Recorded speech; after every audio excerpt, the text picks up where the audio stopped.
Hello, everybody. Welcome back to the Smart Poker YouTube channel and another episode of Humpdazed. I don't even know what number this is. 81. Unfortunately, I'm by myself today as my wife has a lot going on right now and couldn't make it. So cheers to the chat. I see everyone in there. I'm going to get a link up in case anyone wants to join. And we'll try to get that pinned up there.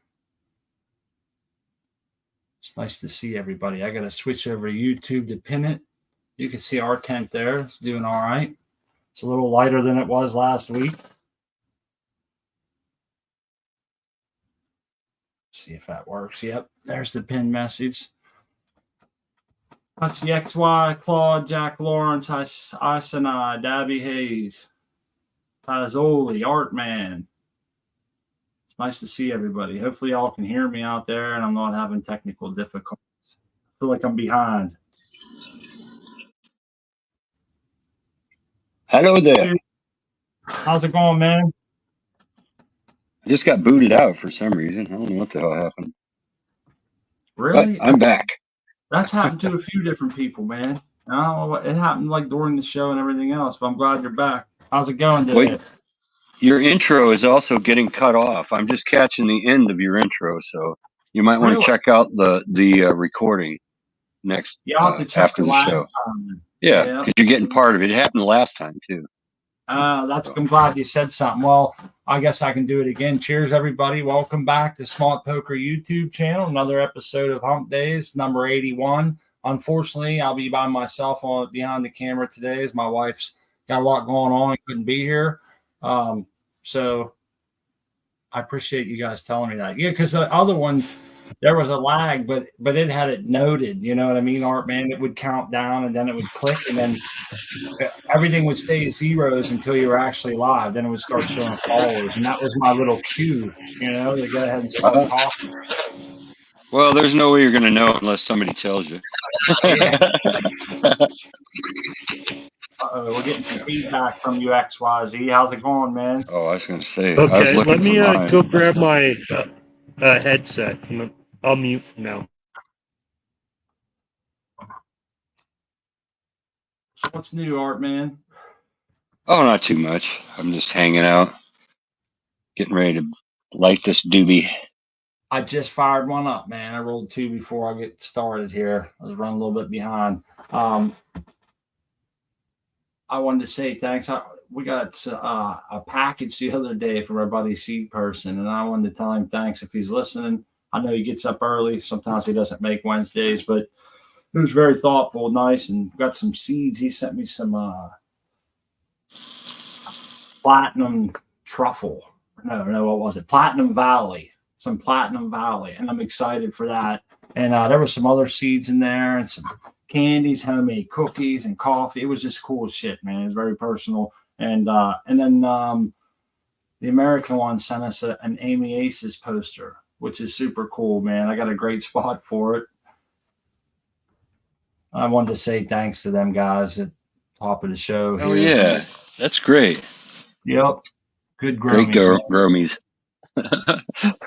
Read my mind. Yep. I see Anova, and I saw that Isanai was putting more pollen on his plants. I don't know if you guys saw that. He had a post on Instagram. I think he was pollinating a few more plants, and I can't wait to get the update on that next time we get to talk to him. Yeah, I missed that. I usually follow him on there too. Hey, there's Seed Person. Yeah, there's Seed Person. Hey, your tent looks really good, Art, man. Let me see if I can click the solo. How's that working? There we go. Get you that. Yeah, man. See that leaf right there? That's almost 3 inches wide. It's 2 3/4 inches. That's insane. I've never seen anything like that. That thing is huge. I'm so sorry. I didn't mean to call. That's all right. You're hitting. We understand this. Of course, these flow girls are doing great, but that thing is just a mutated monstrous. What are you growing there? Like a Yeah, look at the light. Look at the light underneath. There is none. It's like, holy crap, man! It's dark down under there. There ain't no light peeking through. These guys or these girls, you get light. You know this one? Nope. Yeah, that's great, man. That's the Flintstoner fucking plant right there. Yeah, that's crazy. That's Chad Westport's Nakatomi Plaza crossed with Pineapple Chunk. So, and that was done by Monkey Do over at Percy. Nice. Claude said you're growing cabbage. Good one. That's pretty good. It is, man. I'll tell you those what, are the biggest tan leaves I've ever seen, Art. What are you doing? I think so. I'm feeding them people. Feed me, Seymour. Feed me. Anyway, I don't know. Cool. Must be a heavy indica strain. You know, it's one of those expressions, I guess you'll see. But I know people probably think that I'm nuts, but when I see those, it always seems like those plants have a better bud build on them than some of those skinnier leaves plants. Maybe it's just my imagination, but it always seemed to work out like that for me. And I'd be excited. They do have more denser bud structure. Yeah, I man. agree. Look, It's not. We can't see that ruler, but I can see you sliding it in there. 11 inches. It's 11 inches. It's a short plant. How old is it? I'd have to look in my book. I got my journal here. Hang on a second. That's from seed. Yeah, that's a seedling. One of my rare seedlings. I'm gonna start doing more of those too. I got to. Oh, it's Iceni. Yeah. If you let somebody into the room, it puts the solo screen away. You have to redo it, you know? Yeah. I transplanted it in on the 14th of November. So I don't know if I wrote down when it popped. So it's about a month, or what is that? Yep. That's a month, yeah. Today's the 13th. So it's a month in veg. So there you go. That's good size, man. Yeah, Are you going to flip it soon? Yeah, I do believe so. I'm going to have to. She's not going to be a tall plant, but she's going to be a wide. She's going to be a wide one. Yeah.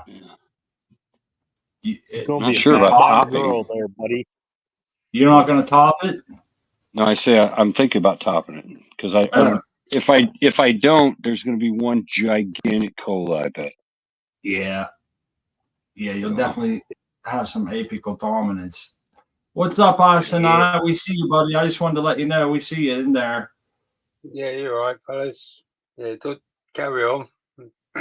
Hey, man, what's going on? It's all good, all good. You know, so if the update on the old pollen chucking, yeah, I put that bag on that one and I injected that pollen in, and it didn't really look like I got any orange hairs on there, so I just ended up getting a little paintbrush out and doing some selective pollinating.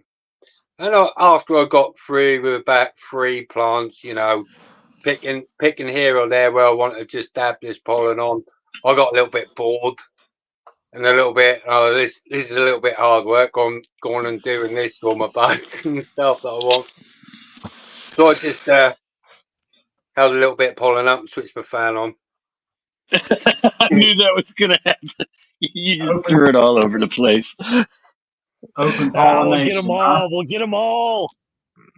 Yeah, I didn't use too much, so you know there was it's going to be a few seeds and a bit of everything, but it's not going to be like I ain't got nothing to smoke. So. Oh right. Well, you got it then. Back in the days, that's all you would get. It was buds with seeds in them. Back in the old Mexican days.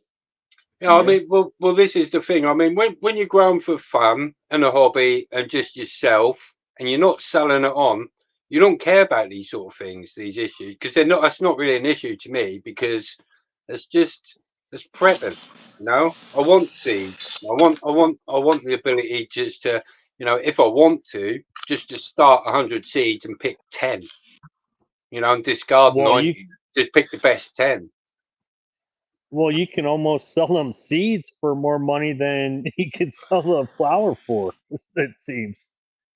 You know, I mean, if you get like 1,000 seeds off a plant at $10 a pop, I mean, that's $10,000. Yes, if see, but so I'm looking at that as a whole load of other work that I'm just, I'm not really interested in. You know, you know, it's I'm more inclined just to give them away. To be honest with you, you know, if I've got 500 seeds, I'll keep 100 for myself, and I'll pass 400 away into the community. As you know, that's what it's. I think it's what it's all about because I like to give stuff. If I'm ever in a position, or you know, I can help someone or do anything that to put good favor out there. Yeah, I'm all for that because that always comes back. Oh You yeah. know, Right on. yes, that's the way I sort of generally look at things. You know, so yeah, I'm quite excited for next year because I'll be passing out a load of stuff. Well, now it's going to keep me busy as well because I've got to run through it all. I'm going to want to. I'm going to want to start all, and you know, and as being productive and being busy and just keeping myself occupied is is is what I want to do. And I don't want to make money. I don't, you know. It yes, I just can't be asked with it to be honest with you because I'm not that way inclined. As long as I'm healthy, as I'm just having fun. Hey, there's nothing Right wrong on. with that.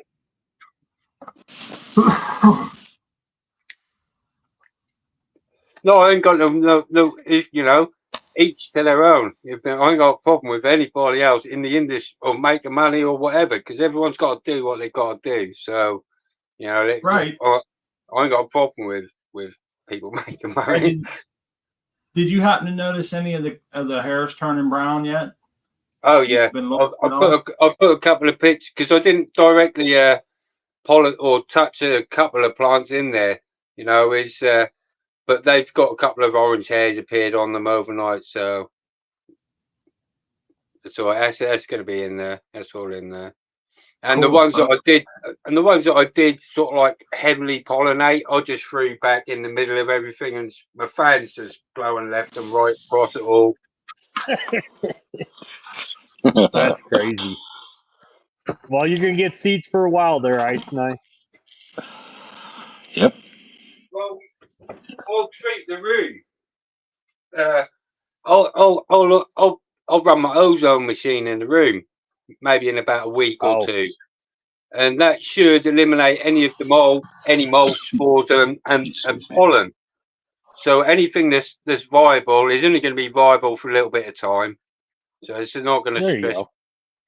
An ozone generator will kill pollen? I didn't know that. I have one of those actually.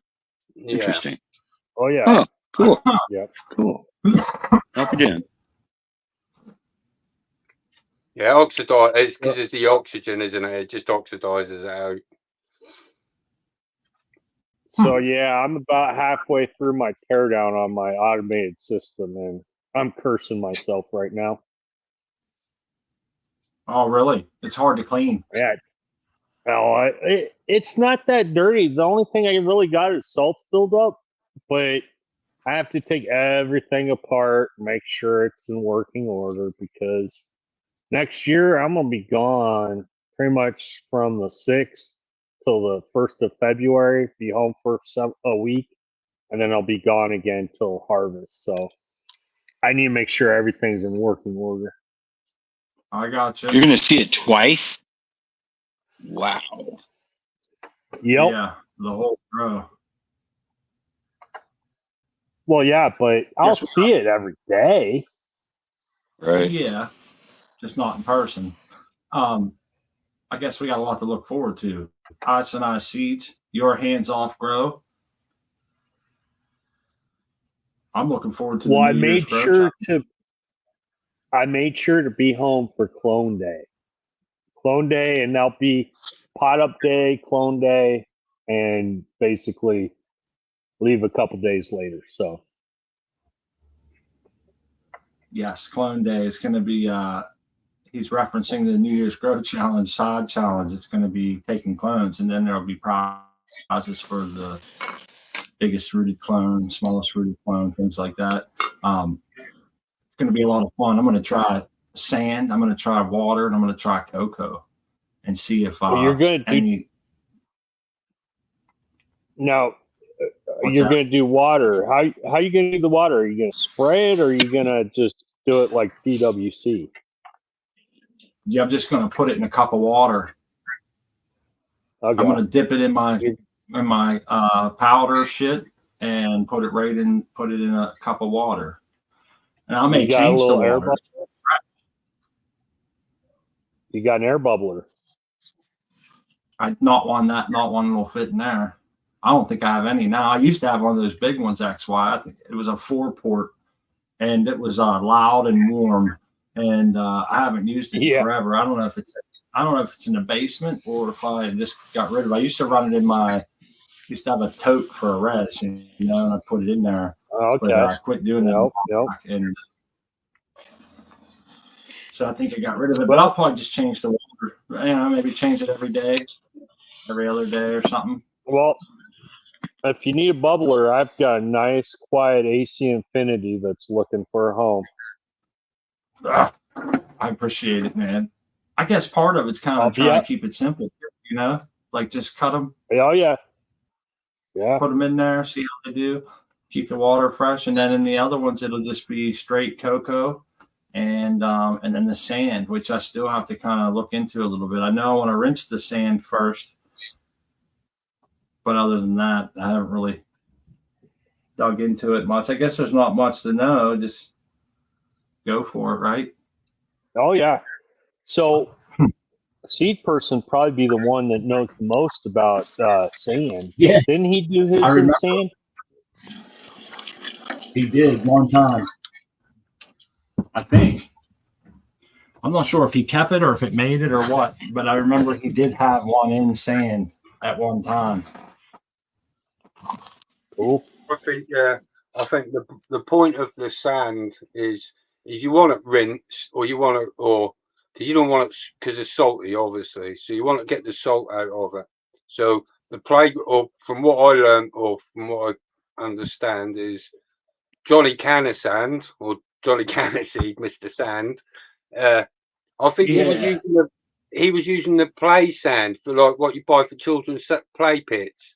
And that's the real fine stuff, and as well. And from what I understand, the reason why sand works so well is because it's got all the small particles. It makes more contact points with your whatever you're rooting. So you stick something in soil and dirt. Sometimes there's going to be pockets of air and everything else. With the really fine sand, you eliminate all of that sort of. It's just right on.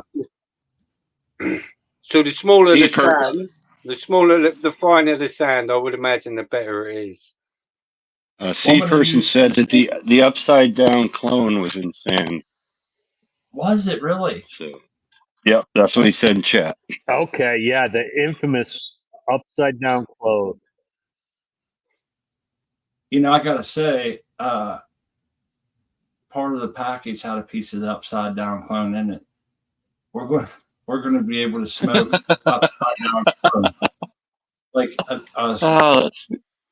on New Year's Eve. Yeah, on New Year's Eve. And I was like, what the hell is that? And I was reading it upside down. I'm like, oh, no shit. So that was pretty wild. But yeah, the sand pack. What I'm using is sand that I would mix with plaster. And it's just quickcrete, commercial grade fine sand. Particle sizes are very, very uniform, and I think it's very small. Yeah, it's very small. Sharp. Remember that you said they were sharp. and sharp. Yeah, horticultural sand's like rounded. I heard they tumble it or something. So I've heard so much, but I've heard about a few people now said they had success with the play sand and different sands like that. So I got to try it. I just want to see what happens. Those I might not even keep them clones to be honest with you. It's just going to be to see what they do. Oh, hell yeah. Yeah, I don't know what's going to happen to my clones because when they root, I'm not going to be around to plant them up. So it'll be Humbleweeds doing the maintenance on that tent. Yeah. We can get a look over here now. Yeah, look at them. They're looking good. Down. Yeah, got some big knuckles there towards the middle. That plant got some weird knuckle growth on everybody. They're all lopsided and shit. It's the one that has that. It's got a real weird anomaly in the stem, kind of like it wanted to get a fasciation, but it never really got a big celery stalk. You can just tell that it's starting to head that direction. And it had like three. Yeah, it had the world phyllotaxy or whatever. So it had 2 nodes on each break off point, but it had 3 leaves at 2 nodes. You know what I mean? So some people were like, hopefully you'll get 3 nodes off of each leaf, but I didn't. It was still regular nodes, just 3 leaves. And I ended up taking the lower ones off. The other ones kind of got swallowed there. But all in all, it's doing pretty good. There's a plant that's missing in here we took down. It was in that back right corner there, kind of not the very back, but over there. That's why you can see a little more bottoms. Yeah, I see that hole. Yeah, there's one now in the Canitrol. That was that real frosty one, man. It finished up, and I'm still gun shy, so I'm looking around the tent and I see some plants are turning, they get an orange hair here or there. A few are a little more advanced than the others, but that one really took off. And I had picked 4 sacks off of that plant when we first flipped it. And it was the only ones I ever found. But that immediately when I seen it turning, the hairs turning orange first, where my thought process was at. But as we trimmed last night, I looked over with a hawkeye and could not find anything. So I guess it just was a quick finisher. It was like just over 7 weeks, man. And I mean, when I looked at the trikes, I found this is kind of like exactly what I was looking for. I saw like 2, 3 amber maybe at most, but almost everyone was bright white, cloudy, and then just a few of them clear. And I felt like that's a good spot. It smelled great. It just had that look, and we took it down. I'm hoping it was about the same as our Ghost Train Haze, which is peculiar. It grew a lot alike, totally different strain, same time frame and everything. And I thought, how peculiar, how weird is that, But pretty cool to watch them grow out, see the different changes like them. You can see them weird buds in the middle. I'm a little worried about them getting mold, but I got a fan ripping up through there on them. And we'll see. Yeah, I very gun shy because I got botrytis. I just weighed out today. My last grow came out at 305 grams, which isn't bad for a little 4x2, but 65 grams of it had botrytis. 4x2? A 4x2? Yep. Is that what you said? Well, that's pretty good. Yep. I like that. Nice harvest. I've done better. I've had better. I've had my last grow before this one was, I think, it was like hovering right on a pound and same size tent, but they were monsters. One of them was just like grabbing up almost to the light. So, and then one was big and fat and bushy like Danny DeVito. But that was what I was trying to do with that grow. I didn't think it'd turn out that way, but it did, and I was so happy. And now Doc has half those buds he's smoking on. But anyways, I just don't consume that much. But yeah, Smut, I would keep an eye on that center bud, man. She looks suspect, man. I keep a close eye on her. I wouldn't let her get botrytis. She's dense.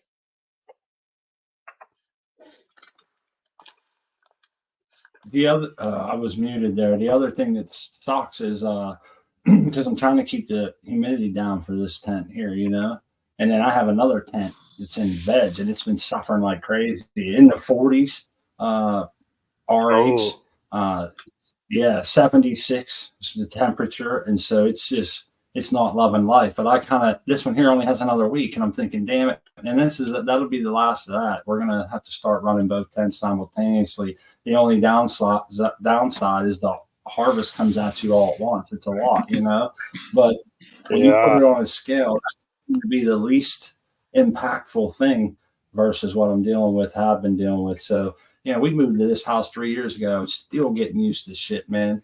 It's been weird, This would be my third winter. You're not running a humidifier in the other tent to try to bring up the humidity? No, because I'm exhausting it. Oh, you're exhausting in the same room? This is part of the changes I have to make. I can't have the smell going out, so I really have to get some kind of a good system.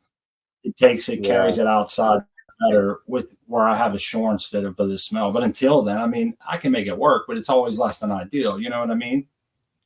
Oh, I hear you. Yeah, what you really need. I wish I could just what I want to build. I need to open the room. I want to build a big room. Yeah, I want to build a system for my two tents that's air conditioner with reheat, and basically try to get the commercial quality air or environmental controls, but on my beer budget. It seems like that would be the greatest return, man, for your buck. If I could open that room up and do just like that. You can really take advantage of the light you're paying for and all up to the max. Well, but the other thing is you have to be very mindful where you're at about smells. So I feel for you, bro.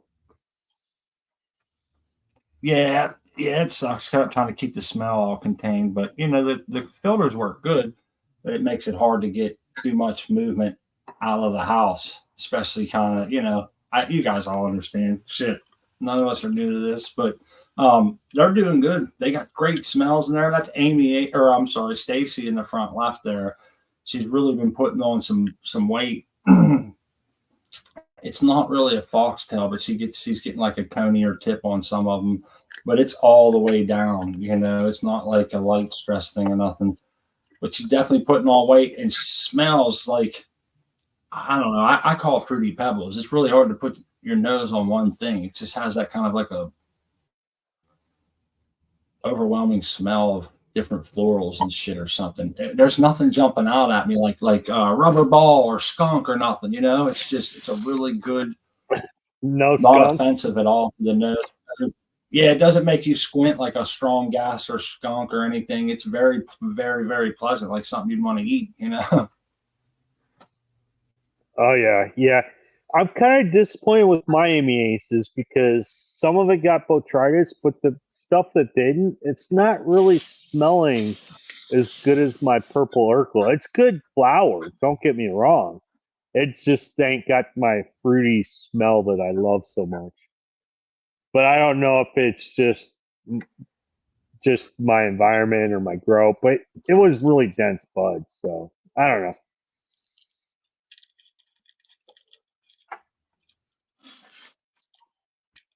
And my cure sucked. I had to do it in my tank. I guess Ross Anantes mentions an interesting thing. It's interesting to see trends. Everyone wants candy strings in the hash world right now. And I guess that's true. There is trends, but it seems like the trends are built by people that don't even really understand cannabis a lot of times. Maybe that's just an ignorant view, but it's like the big cookie strains are because everybody that doesn't grow is running to the dispensary to buy them at an inflated price.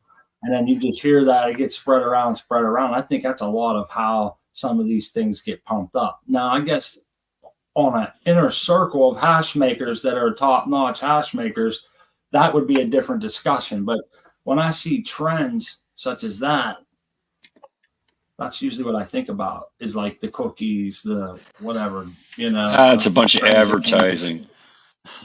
Yeah, by It's the big advertising. companies. Yeah, they're putting advertising into it like Budweiser. They will be too. You'll see more, I'm sure. But they Well, can't be they're selling stuff Yeah, if they yeah. can. If they'll do as much as they can. Most places don't even allow advertising for weed, so Illinois doesn't. They don't have any advertising on TV or ads or anything in magazines or so. Could you imagine the ads though? What they would look like if it became like cigarettes, where they had doctors smoke? I think it'd be more like the Budweiser commercials where you'd have a bunch of young people enjoying themselves, rafting, tubing, smoking a doob. Yeah, it'd be like make it fun. Ice and I there. Ice and I like smoking a doob, like, yes, this is the cool Ice and I strain, man. Well, here's the other part of that. Like I think Ross Nante said, like right now, the candy strains are big. See, here I go, like with those pens we were talking about that I don't really appreciate as much. Maybe I should appreciate them a little more. But with those pens and with those candy strains, or like even if you go and buy vapes at the store, like tobacco vapes, they're all flavored banana bubble gum and all these. And it seems like they market a lot of that shit for kids. And I think that's probably a large part of that, why those trends become. You have a lot of young people. That's because they're the consumer. So, they're targeting their sellers. And these are the kids that we brought them up on juice, on juice and candy and sweets and stuff, so it's natural they're going to want this in their cannabis and stuff. When you offer the flavor, it's what they're going to turn to, is what they like and what they're used to. I want to get back to some of the strains that don't actually taste like anything but weed. I want some AK-47s, and I want to start bringing some of them flavors back that don't actually have a flavor of. You can't put anything on it apart from it's weed. Jeez. Yeah, I'm a little bit like that with my coffee too. When I drink a cup of coffee, I want it to actually taste like coffee. I don't want vanilla coffee. I don't want, chocolate coffee. That's watering down my coffee.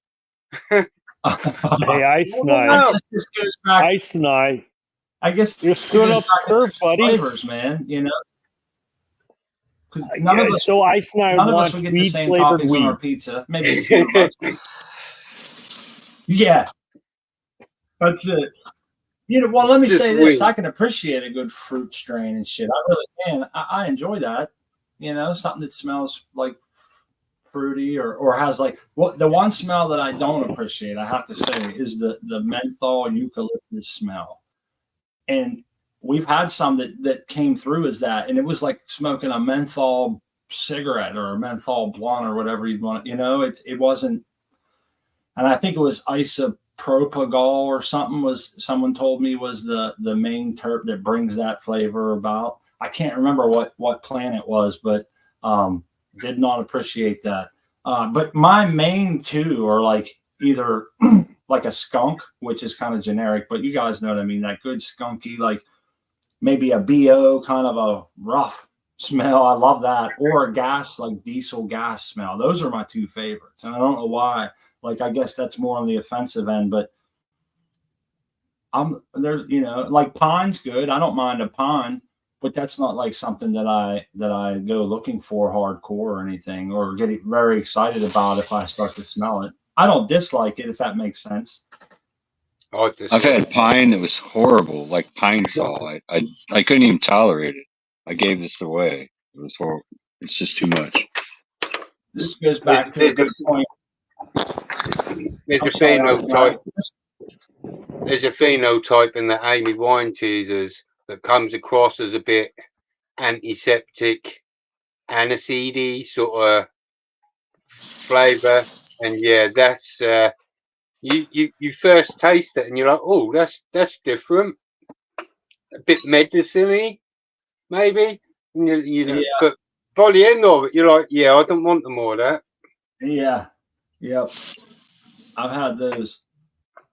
And this goes back to a thing that I wish a lot of people would do, and I know a lot of people agree with me on this, and that is to name your strains.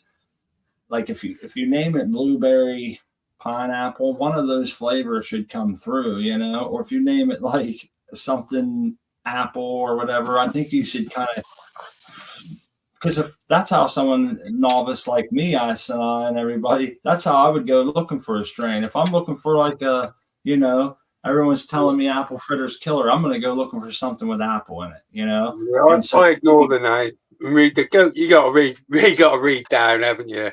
And read the description, and then the flavor profile and everything else.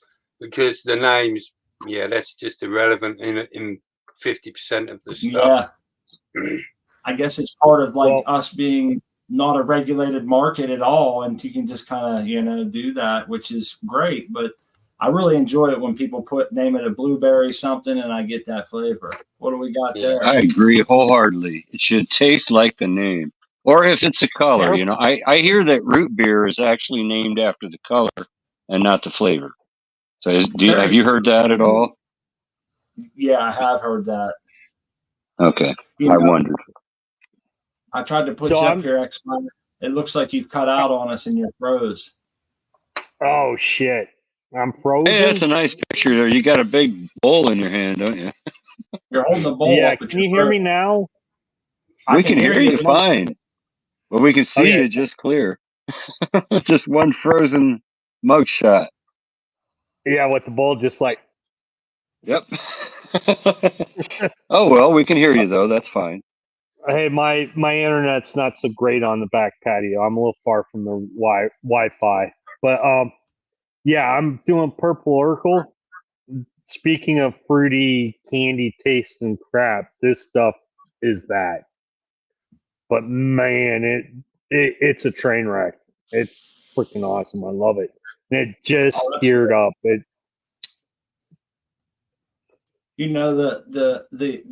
taste of it is part of the experience, right? Like you get a good, thick, danky, good flavor that you appreciate. I guess I don't know. Maybe it isn't going to be the strongest weed you grew lately, but it might be one of the most enjoyable ones to sit down and toke on because it tastes good, gives you a nice buzz, But it's nice when they turn out like that, XY. When your favorite tasting jar is also the jar that wrecks you the most. It's like, put it on display, man. Where's the company at, right? Yeah.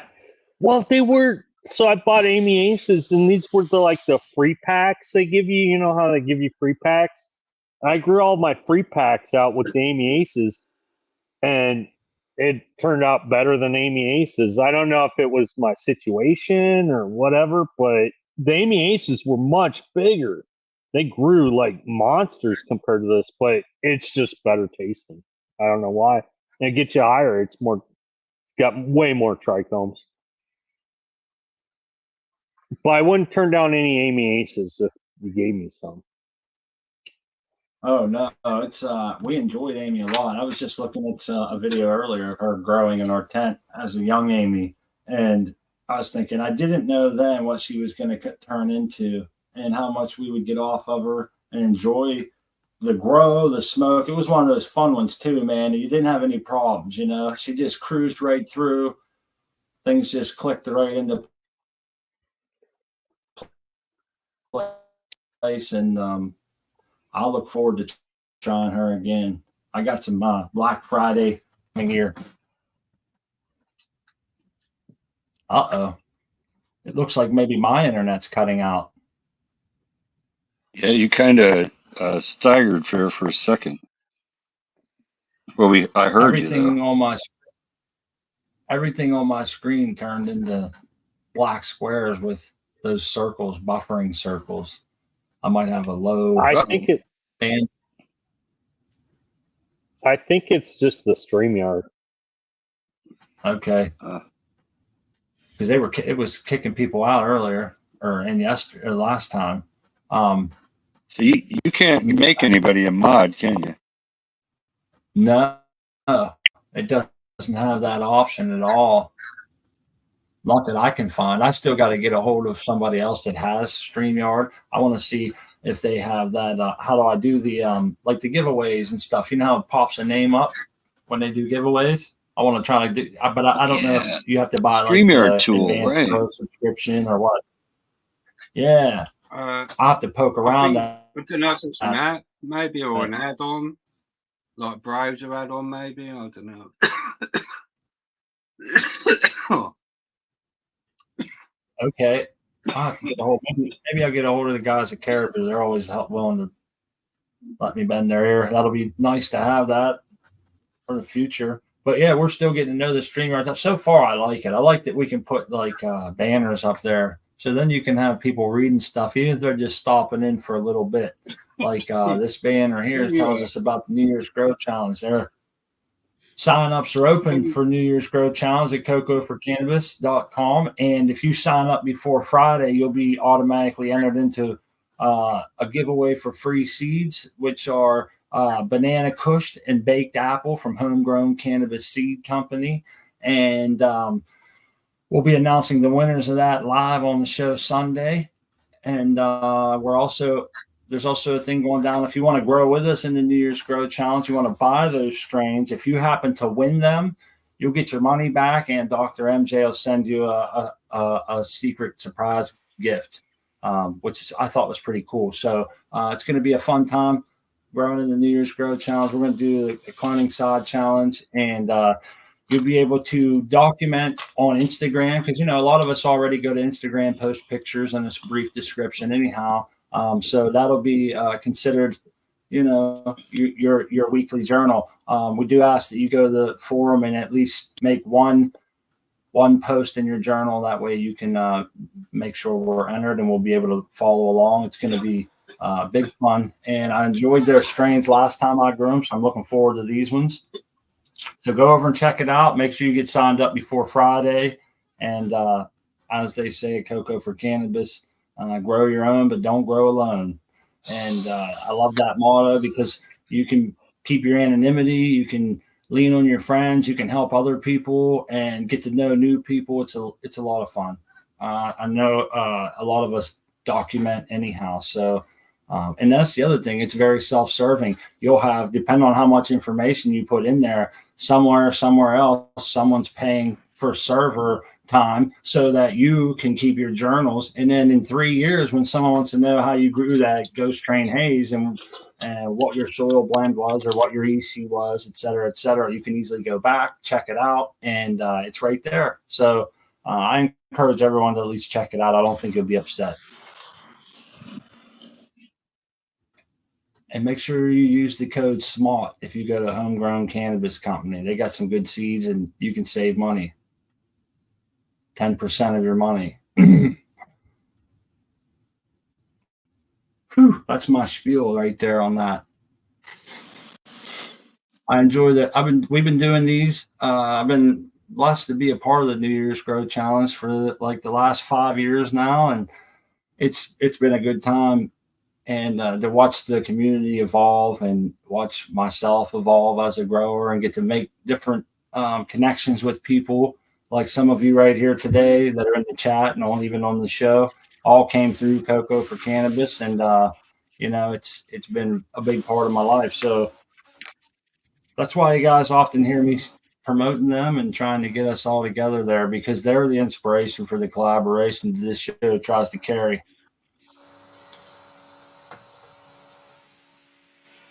Well, I'm excited for the New Year Grow And Challenge. my ash is whiter than yours. XYZ. We were talking about that yesterday. Ash color. Yeah. Has everybody heard this? Oh yeah. Ash? Yeah. You put in my opinion, if you put too much sugar in your flush, you're going to get black ash, sticky ash that doesn't break off the end of your joint. See, it's my understanding. Now, I'm not discrediting any of that because I don't know. I'm not a scientist, I'm not sure. I always I mean, I guess my understanding is that if you're getting darker ash, it's because you still have some moisture left in your bud, which isn't necessarily a bad thing. And I think if you're getting a whiter ash, you have a drier because they burn at different temperatures due to the moisture level, and different temperatures create different combustions. Different combustions create different ash. If you've ever had a wood burner that didn't draft well or something, you know what I mean, or wet wood or anything like that. You guys know how it goes, but there may be some of that other stuff involved too, but I always thought that I was thinking to myself of all the things that we could really compare. It comes down to ash sometimes. And, you know, I was sitting here staring at my ashtray and my ash isn't all that white right now. Sometimes see, even the cordiest of shit gets in my head and I wonder, you know, is this dry enough? I think when the black ash is being discussed, it's the bad variety. You know, it's the stuff that doesn't burn properly. Your weed just doesn't burn properly because it's got too much. As far as I'm, you know, it's sugar, which is carbon, and it just makes a mess. But I don't know, you know, if you flick your ash and it breaks off and it's fine, you know, and the smoke, that's another, you know, whether the color, if it's, you know, if you got weird colored smoke and everything else, you know, funny colors coming out, that's maybe an indicator something's gone wrong, or you know, your smoke's bad. Yeah, most definitely. And you know, I've had this too before, us and I, where I roll up a joint, maybe it is a little moist, maybe I didn't cut it up good enough. And when you're going to ash it, you're almost getting unburnt chunks. Now that's a little different. Mine's coming off pretty damn powdery, you know, it falls right apart, but it isn't totally dead white like I see in some of them pictures. And I was thinking, so you know what, I'm gonna have to mess around with some of this. This is something I keep my eye out on. And this kind of died down a long time ago, but I'm just sitting here staring at my ash and I was thinking about the conversation we had, and I'm always curious what my friends. There's a product called Carbo Load. I think it might be one of these advanced nutrient products, but I used it once only, and that was a case of all my joints. Yeah, the ash would just stay solid black on the end, and you'd have to stick it in the ashtray and almost snap the ash off the end because it was that. Yeah, I'd never use that Carbo Load. I'm pretty sure it is just some complex sugar mix. Damn. So Holy says go ahead. you think Isonite, you think that the sugars don't burn because it's not hot enough? Possibly. That's why it's I black. don't know, because it gets pretty hot when you're smoking a joint. You know, it is. I think it's maybe there's just something in it that's not burnable. You know, it's almost. They're making some good points. They're saying that the grinding size will affect your ash color too. It's never come down. Hey, I've never smoked a joint, and then I can say this: I've never smoked a joint and then decided how good it was based on the ash color. You know, you dry hit a joint, you pretty much know what you're in for. Maybe not every time. I like that dry hit, right? It tells you a lot. You get that in your nose, and then lighting it up and shit. By the time it's ready to ash, I already know if I'm going to like it, you know, regardless of what ash is medium color. Mine's medium gray. Yeah. What does that mean? if it starts, that's it's just right. If it starts not too white, not too black. Snap, crackle, and pop is another one to look out for when it sizzles. You know, mine never does that. Drawing on it and it's just making all weird noises. You know, it's that's bad. That's bad. Yeah, that's bad. As soon as I get, you know, that's bad. I won't even give it a chance. I'm like, yeah, that's trash. We don't use hygrometers in every single jar anymore like we once did, but I used to like mine. around 60 was perfect. Never wanted to be more than 62. And I wouldn't even mind on some of them if they was clear down to like 59, 58. Be anything less than that. 60's good. Yeah, it starts to get dusty on me, man. I didn't like that. But now with the canitrals, we usually just leave them in there. When they come out, they're ready to go. I haven't never had any issues, so I've never really put hygrometers in there with them. I figure buying that machine, I was able to get rid of it, the hygrometers. Why would you no put doubt. a hygrometer in a machine that is a hygrometer? I mean, that's what. No, I mean in the jars when it comes out. By the time they come out, they've been dried and cured for so long in there. I'm just assuming they always smoke great. So, yeah, it's been a while since I find 62 relative humidity is about as low as I want to go for pressing now. If I get around 58, I don't get much return at all. There's a big difference. That four points is amazing. That's a good point. The pressers, man, the people that like to press flour. See, I know if you press flour with too much water, you'll really mess your shit up, man. You'll get a lot of chlorophyll and shit in it. I've done that. I've tried it fresh. I've tried it several different ways. I've tried it the day I cut it, a few days later, but about 5 days in, I got the best return, and I didn't taste chlorophyll anymore. Yeah. So now that's not quite dried, so but I tried a few different ways. And this last time I dry trimmed, so I've got some with some leaves on it, and they say that you do that instead of wet trim, because if you wet trim and press, you're going to press chlorophyll out of the cut edges. Yep. So that one of the I think that was on Rick's show. One of the big time pressers was talking about that. Oh, I've never pressed it before. I gotta try that. I tried. I went out and bought a little hair straightener. Just like I'll try a little bit. Let's see what I get. So disappointed. I got. You can break it. Like,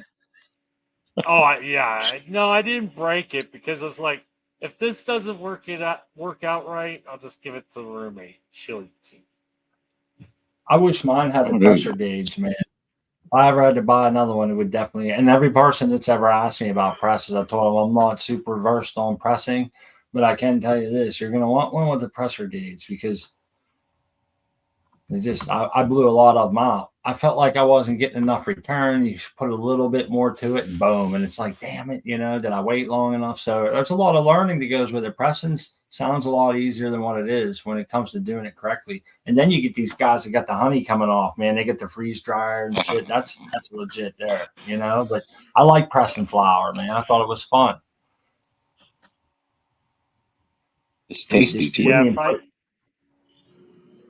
If I get a press, I'm gonna buy one of those nug smashers. It's gonna be expensive, but I'm sure it's gonna be good. The press will eat up all your extra buds. If you have a large stockpile, buy a press, or get some washing bags. It's a good way to. Now this Balls Deeper says he's an iron and parchment paper. Anybody ever do that? No, but it sounds like it might work a little better than a straightener. Yeah, maybe. Hair straightener. I don't know. We're some inventive people, though. That's for sure. They said. Anybody use a George Foreman? A George Foreman. Yeah, just drive your car over it. They'll smash it. George Foreman smasher. There you go. I think the dab press is well built. The people that make dab press, I know there's some out there that they're like hand cranks and stuff. I think if you want to get some nice dabs, some serious smoke, if you got some good flour, you're going to run through it. We have a 4-ton dab press, and it'd be my opinion that's about as small as you really want to go. I got a dab press. Well, it's a look press in the United States. I don't know why they changed their name here, but that's what I got. You mean dab press isn't dab press anymore? It is in Canada, but it's LUC press here. I think it's LUC. Yeah, LUK, look press, but it's the same company. All it is a label. That's all it is. I don't know why, but it is the exact same one. But they don't sell them under dab press here for some reason. I don't know why. You got a car crusher up there, don't you? You got a 12-ton. Yeah, it's nice. It is. I actually did all the homework for this bad boy, and then I talked to OC Grower, asked him if this was any good, and he showed me a picture of his, and it was the exact same one. So, That's exactly. and of course, there it is, right shit, there, man. the They gauge. did change the name, man. Oh, that's nice art, Yep. man. Yep, that's the one, but it's the same company. So I haven't tried it. Now it's got these little rubber legs. You're supposed to be able to lean it forward and smash with it. But I don't know. I'm thinking that's probably for the hash and the golden, the golden rivers that they create. And yeah, man. They put that silicone mat down, and then they just kind of let it come out onto their, Well, there's a guy on Rick's show, Let's Be Buds, who was putting it into a jar. He pressed a 1/4 pound of hash. Oh wow! It was just it was a lot. It made all of us look kind of silly as we were pressing flour, But he put that 1/4 pound of hash, and it was just a golden river. It was beautiful. You've seen it, OC Grower and Rocinante. We've seen it from both of them. What's that? Was it Tank Man? Okay, yeah, it was amazing though. He smashed that. It was huge. It was just 3 or 4 different runs he went through. It was awful beautiful though. It was wonderful.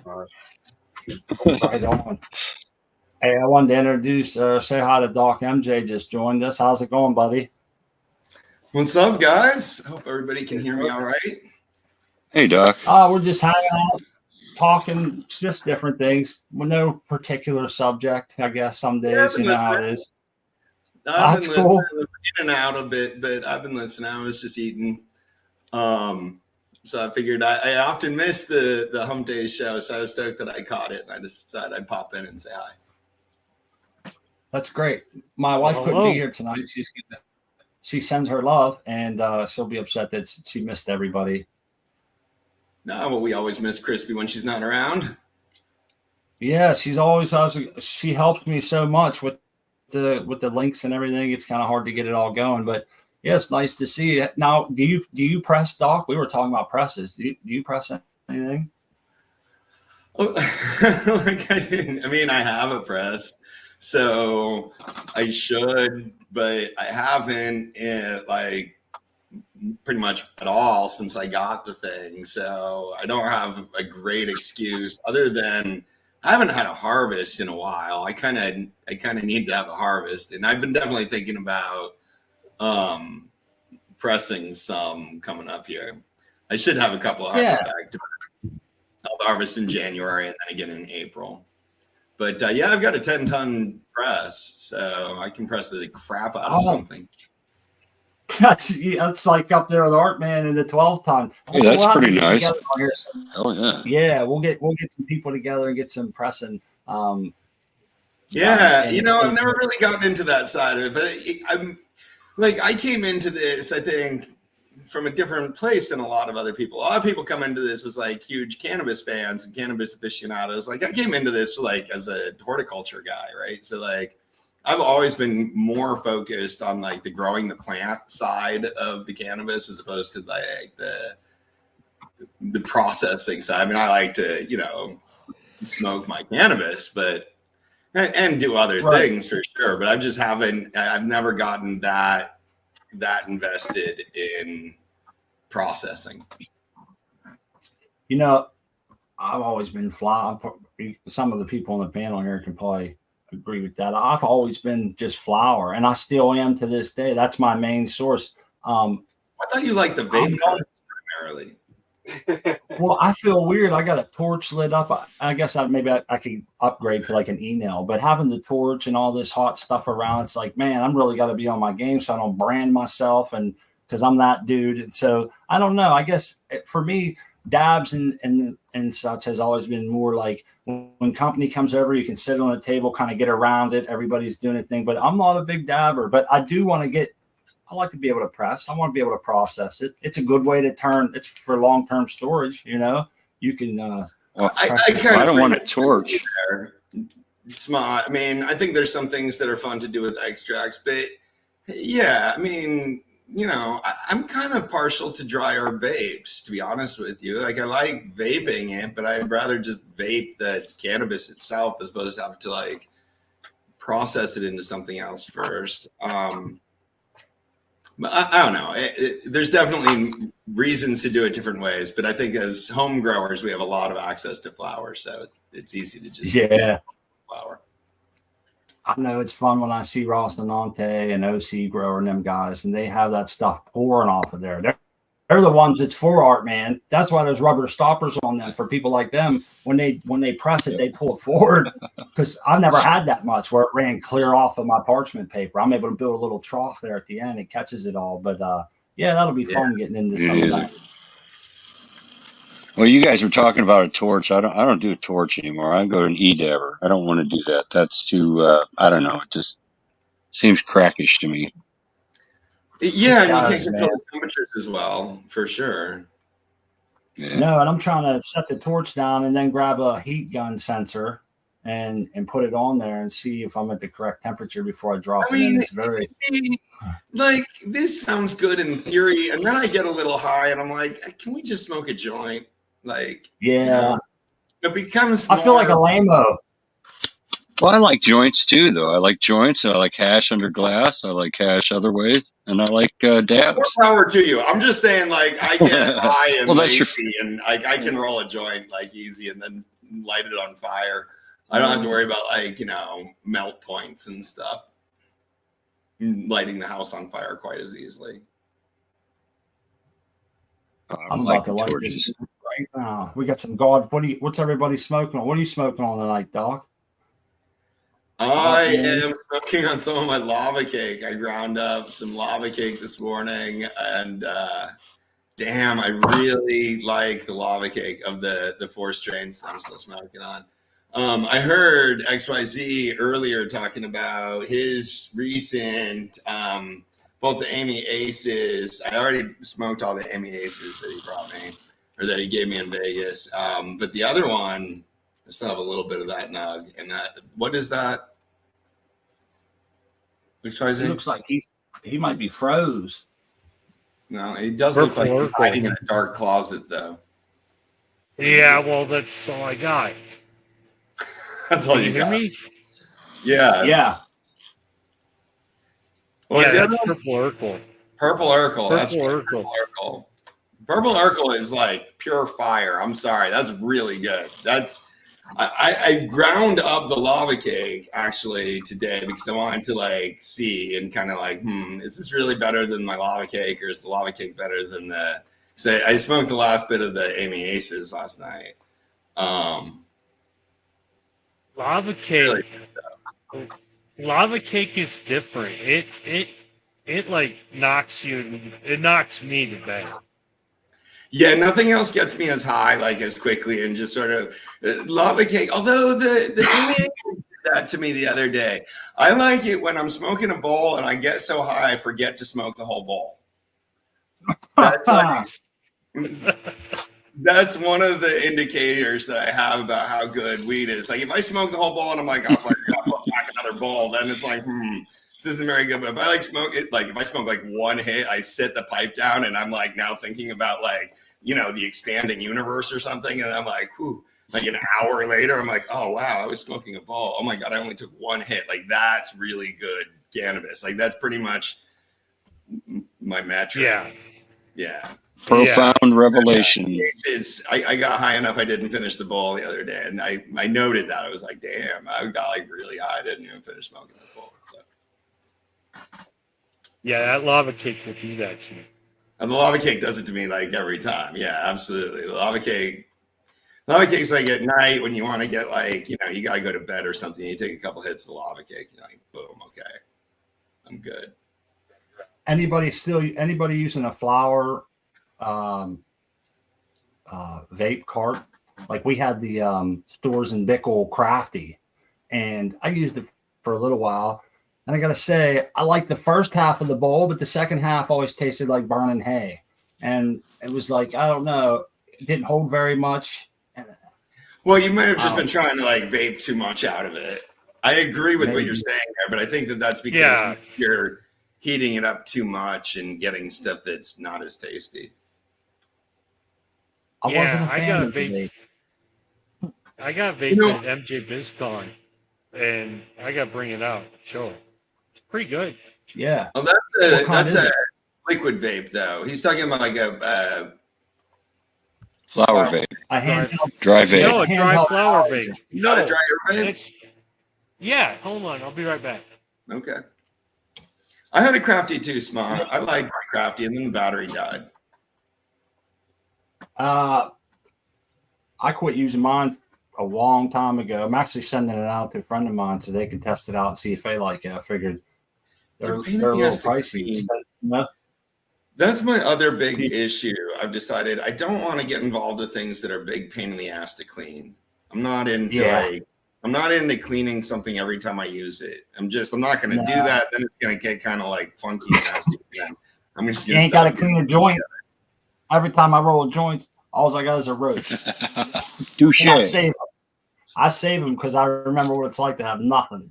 Oh, exactly. That jar of roaches would be like pure gold at an earlier stage of my life, right? Yeah. Right on. No, I agree. What kind you got? Or like a pipe. When I go to buy a pipe, I look for pipes that have like really wide openings on the mouth, so like I can clean it like more easy. I don't want any of these things that are like hard to clean or whatever. And yeah, joints are pretty much the easiest.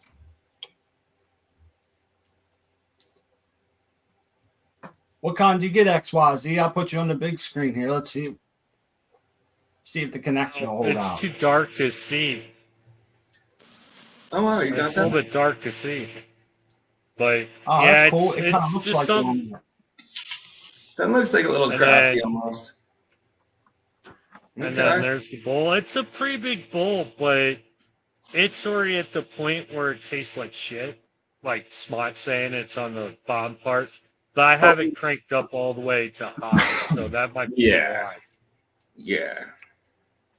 One Different nice thing things about burn off at different temperatures. So at the lower temperatures, you're going to burn off a lot of the nice terpenes that taste really good. And then if you keep vaping it, you're going to get stuff that has a higher mount point, basically. I've never tried one. Probably.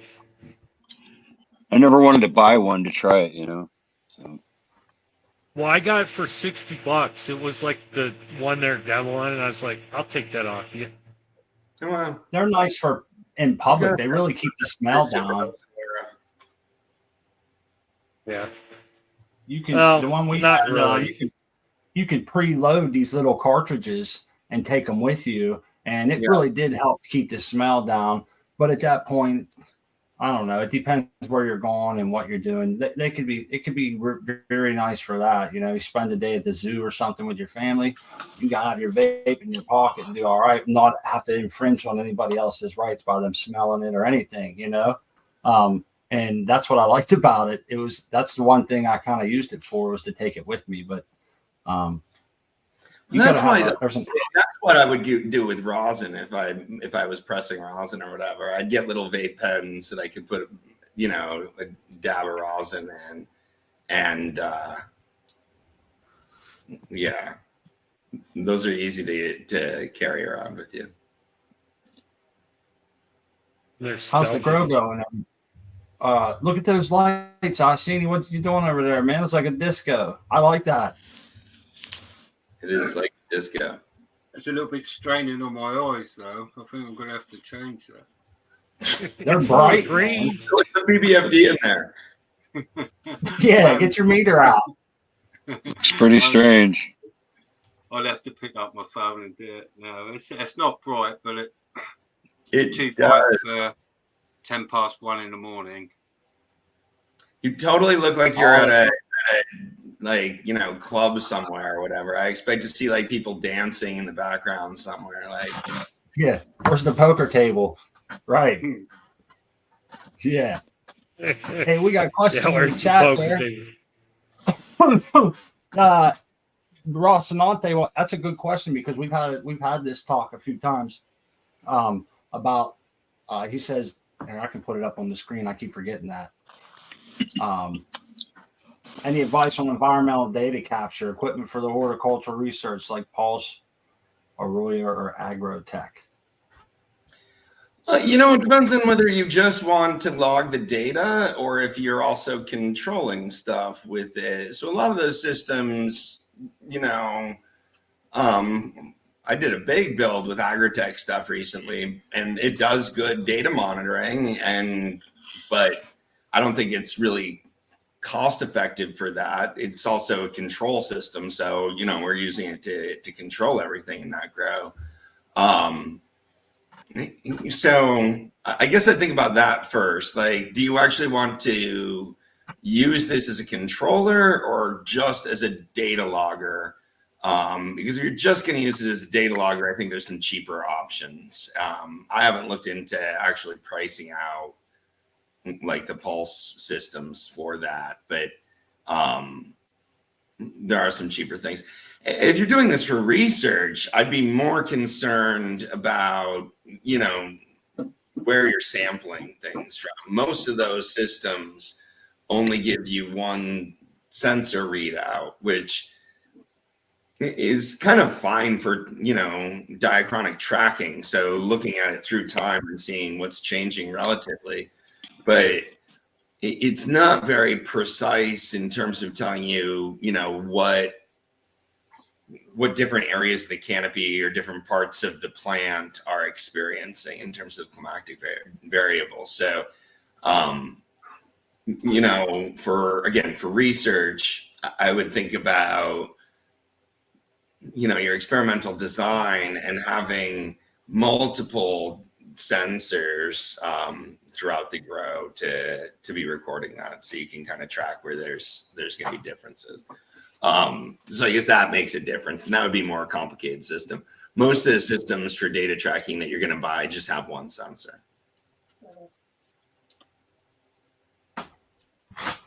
I know, Artman, you have your Pulse, right? Yeah, I got two regular Pulse and then a Pulse Pro for my flower room. The Pulse Pro will check the CO2 as well. Now, do those take light density readings? The Pulse Pro will. It's got a DLI setting and but at that spot where the sensor is. Yeah, I don't really use the DLI part. Yeah, I use the CO2. That's my main.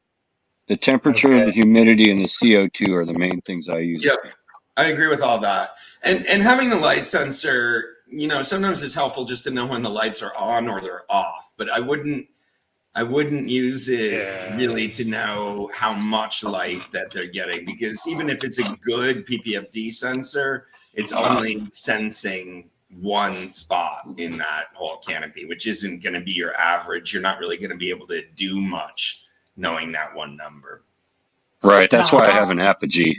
I have an Apogee par meter, so I use that instead. If you really want to know what your average is, you got to test the light in a controlled situation, which is like, over a test grid in a reflective square. I just got the Grow or the Medic Grow Fold 8, and I watched your video to make my decision. So thank you. Yeah, exactly. Well, you use my video to know how much your average par density is too, basically. Because exactly. I didn't want to go over it with my own meter. You did it all for me, so it was great. It's hard to measure lights in place because you got to be there holding the sensor for one, and you change the light dynamics quite a bit. But also, like, you got to sense it all the way around. It's really different in different areas of the canopy at different spots underneath the light. It's really hard to get an accurate average PPFD in a grow tent or in a grow already. It's easier if you sort of know what your light is able to do from known test data and just apply that to your grow. So how cost effective? So it sounds like you want multiple points of data, right? The more the better, I would assume. That way. Oh yeah, more the better. For research or for just managing a grow? Well, that's he said. I think he said what do you say? I need one per site, a 4x4 section of a tray. Yeah. Let me give you the straight skinny on this. Like even in giant, and I was kind of surprised when I really realized this because I assumed it was done differently. But in big indoor grow facilities, they're controlling climate in their flower rooms by one sensor. Like in the middle of the room at about flower height, or about canopy height, there will be a sensor drop down, and that's their one data point. It doesn't really matter how big the room is because you need basically one data point to be in control of the system. So if you are setting up your tent to like manage your tent, or if you want to just kind of like track the situation, I think that's a really different, and that's how most of the systems are built. I think Resonante might be looking for, a fairly specific way to track data at multiple points. And there's certainly systems where you can do that. Like the Agritech system, you could add as many damn sensors as you wanted to that thing and track them all. It's a very flexible system like that, but that's because it can do almost anything, and it's really expensive, and it can control everything too, and all the rest of that. So I'm not sure about sort of a system that has just exactly sort of those capabilities and would be cost appropriate for that. It's an interesting question.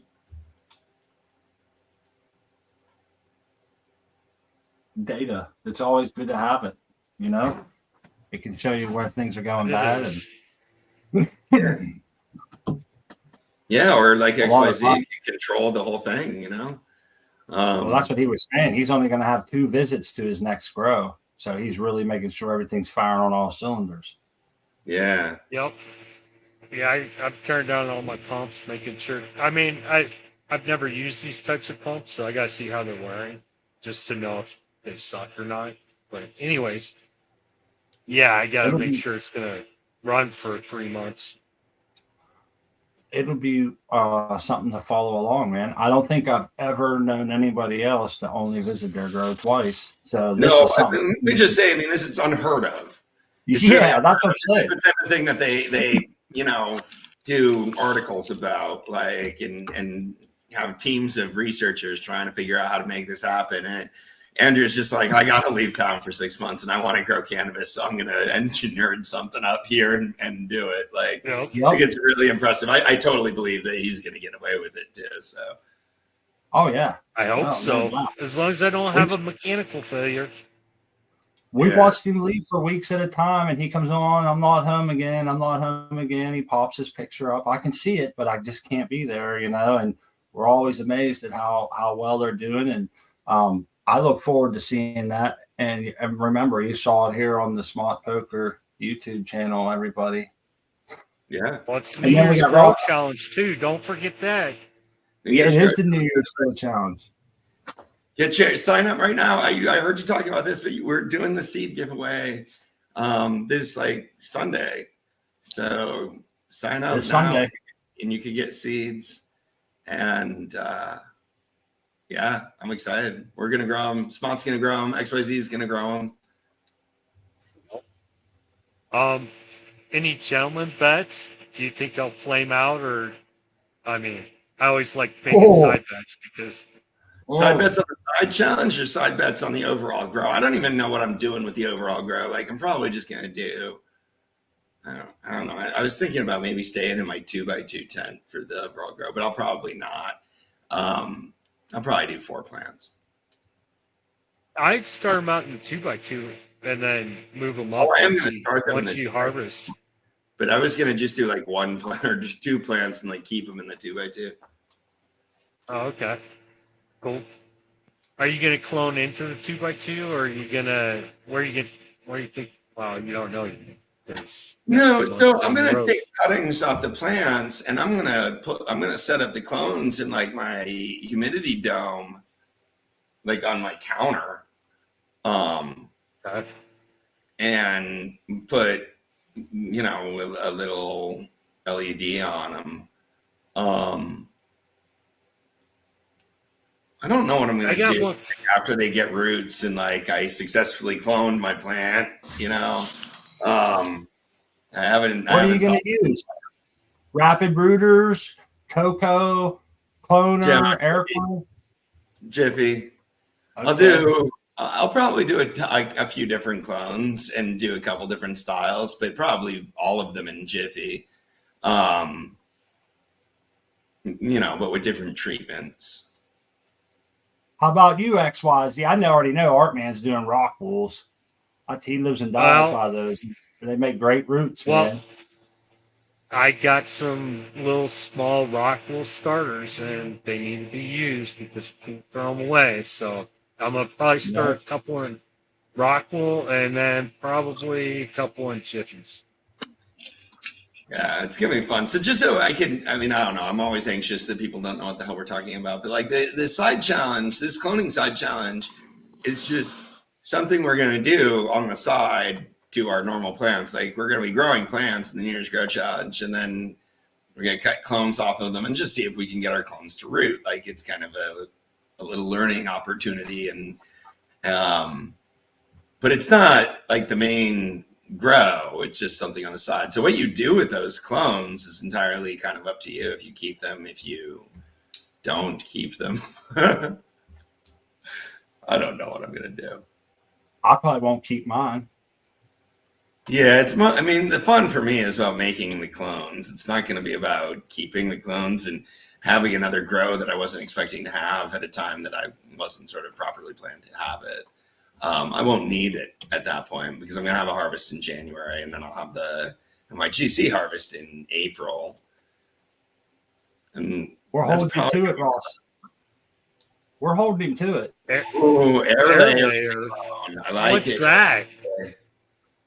What's that? Air layering is when you make your clone get roots before you cut it off the mother plant.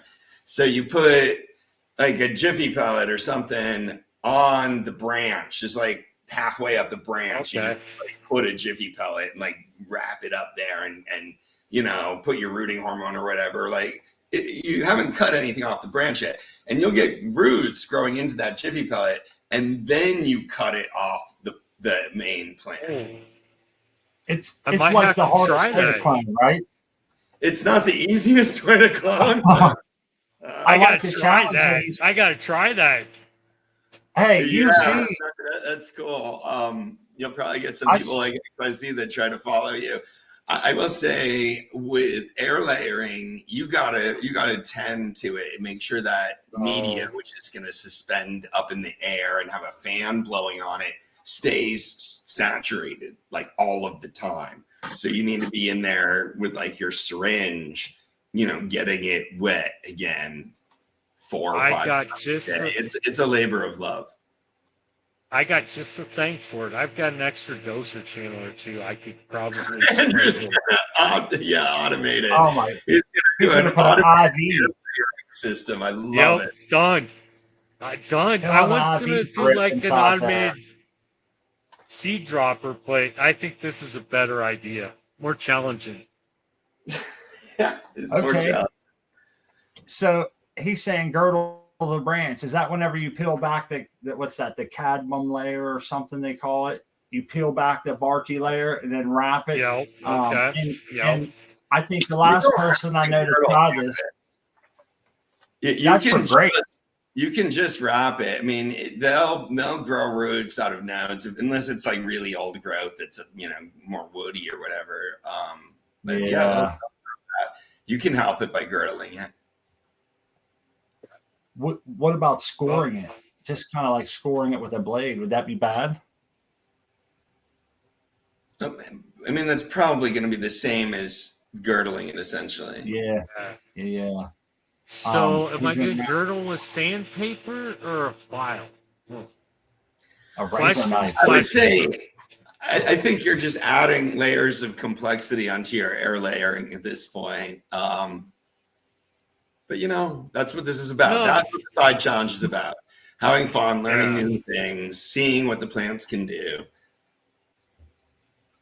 Yep. The last person I know to try this was our buddy Chef OMJ, and he wasn't secretive about it, that it failed on him. And I think that's what it was. He wasn't able to get to it enough to make it a success because of work and everything. But I know he had a He wrap. wasn't able to build an automatic doser to maintain the layering cube. Yeah, an automatic IV injection every hour, every 1.5 hours. Ooh, That's an what's IV gonna be. bag. An IV bag, Andrew. That's all you need. Yeah, an IV bag and one of those carrots. They're too big. Well, just an IV bag that's doing a slow drip onto the air layering media. I mean, as long as it's dripping like, once every couple seconds or whatever, I think you'd Because be. it's easier for me to program the computer to do that. I'd have to waste time figuring out the IV bag. I can just program the computer to say drip once a minute or once every 30 seconds. Fair enough. Yeah. So is there an I'd have- exponentially longer root time when trying to air layer versus other methods? I think if you were really successfully keeping sort of the conditions proper for it, it wouldn't be super much longer. Now, one of the differences is that when you're air layering, the plant doesn't actually need to grow roots. Like it just can. It's as if like that part of the plant had like fallen down and hit the soil again, right? And like it can then grow roots out of that part that like came in contact with the soil again. But it's still connected to like its real roots in a way that cuttings aren't still connected to their real roots. So like cuttings need to grow new roots. When you're air layering, it just like it can grow new roots, but it doesn't. There's less of a need factor. I've seen them do this before on like Instagram Reels, and what it was this big, looked like a softball, and they packed soil in it, and then they clamped it down to like a fruit tree, and then they come back. It seemed like probably months later, and they chopped it, and it had roots all through it. And I'm thinking, damn, that's pretty cool. And I guess I can see some benefits to it in certain applications, but I believe Ross and Ante said in the chat, there's a reason they don't do it commercially. And that makes sense. Time's always the essence of the essence in what we do, right? Yeah. It's not super efficient. I agree. Well, I think when you wrap, you air clone or whatever, air root, you're making a suggestion. It doesn't have to. Why would it waste energy doing that? Right. That's a good point. If it's still connected, you're right. Yeah, it's not cut cool. off at the source of water. So yeah, absolutely. But it's fun. I hadn't thought about doing it in the cloning challenge, so I'm glad that Rosanante brought that up. That'll be fun. Me neither. I'm going to try sand. I know a lot of our friends have, and I know they do like fruit trees in sand. I've seen Johnny Caniceter over at Eagle Gardens have a lot of success with the sand. I've seen Seed Person One, our buddy who comes to the show. Super saturated. Well, I mentioned earlier, I still got to do a little thinking on it and ponder it, and maybe I know I'm going to want to rinse it, but then I'm kind of curious if I have to do anything drastic. So like I don't know. It just doesn't hold water very well. Right. So if you put sand in a container that drains, most of the water is going to drain out of the container pretty quickly. It's not going to hold a lot of the water. And so one option, of course, when you have really good draining soil is to just water all the time. But that may not be super convenient for you, but that is one option. The other option is to somehow restrict the runoff. So put it in a container that doesn't drain well, basically. But you don't want to you don't want to create stagnant water either. That's where my mind goes to. So you're walking a fine line between that. And that's why I'm trying it, because I may fail, but I want to try and see how it goes. We're going to put a couple in water, a couple in cocoa, and a couple in sand. Try add sphagnum moss to that as well. Sphagnum moss. Yeah, I'll send some. It's an old school horticultural practice. They use the sphagnum moss and they reuse it. So it's they just after a while they'll just rinse it out and reuse it. But they just in Tupperware tubs, totes, just throw spag the moss in the bottom and just throw their clones in it willy nilly. And they use that for the most trickiest, hardest to root of plants. So I'm thinking that should work excellent for us. Well, the Jiffy pellets and rapid rooters and stuff are basically made out of the same stuff. So, Yeah. Hey, Smart. I got to cut out early. It's nice seeing everybody, but I got to take off. We'll see you guys later. Grow love, Art. Catch you man. Sunday. Thanks for showing us up. Grow love, Art. All right, buddy. Take care, everybody. Artman signed up for the challenge. He'll be doing some clones with us. He takes a lot of clones, so he's well versed. And I know a few other guys that are going to be in there that we're up against going to have roots pretty quick, man. You know what? I always wanted one of those aero cloners, but we don't do clones, so the resources spent to buy one is really not something I want to do right now. But that, I think, would be my ultimate thing. But it seems to me over the years, I noticed the hardest part about them aero cloners, the ones that spray a mist up on your plants continuously, is that they're hard to keep the jets clean. And then, the longer you use them, you'll see less roots like in some areas because they don't mist as well and shit. So, and I'm not known for being the most. They're tough to maintain those nozzles. I really like aeroponic cloners, but like expensive ones, because those nozzles, you want good nozzles that aren't going to get clogged. You don't, and you need a good solution that's got enough descalant in it that keeps everything running fresh and whatever. But yeah, if you have a well-running aeroponic cloner, they're awesome. Really fast roots. That's right. I think we'll like see the ease of just set it and forget it. A cloner, an aeroponic cloner, and that just sounds like it's an extra expense. Where nature essentially does provide it for free. You can just stick the clone in dirt, put it in a Ziploc bag, and just leave it. And and as soon as we've seen you do that many times, man. Yeah. It depends on how fast and how reliable you have to do. Like I was working on a bigger grow that needed, about 800 clones every 2 weeks. Yeah. And we installed a big aeroponic cloner that was really awesome. But they really needed 800 clones every 2 weeks. Wow. And, it needed it to be a reliable system. So most home growers don't need that. I completely agree with you. I don't clone often enough to warrant a DWC or an aeroponic cloner. A lot of people like our buddy Justin Bean there saying that you can make. I've seen a few people successfully make some decent cloners, man, with those yellow totes and different parts down inside of them. So if you're a handy person, I'm always all for making things at home, especially if they're effective. And it seems some people, I think it might have been Professor Know-It-All. Don't give XYZ ideas here. No. He's going to go off making an aeroponic. I'm not going to make an aeroponic cloner. Other people are doing it. They're already, Eyes on the prize here, Andrew. No, but I am going to try to air clone a plant. I'm going to do that, but it's just right there. It's not like I'm going to go waste a bunch of time trying to make an air clone. I tried in a former life, and it didn't work. The next challenge will be grafting, XY. And that'll be fun.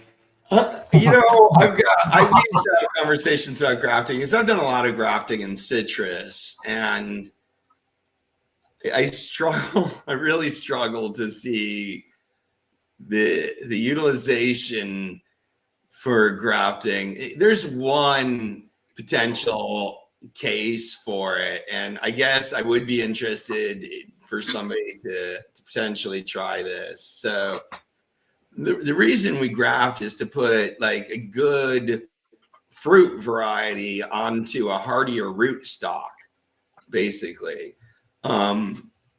Like in citrus, a lot of the really good fruiting varieties don't have well-developed fruit or roots.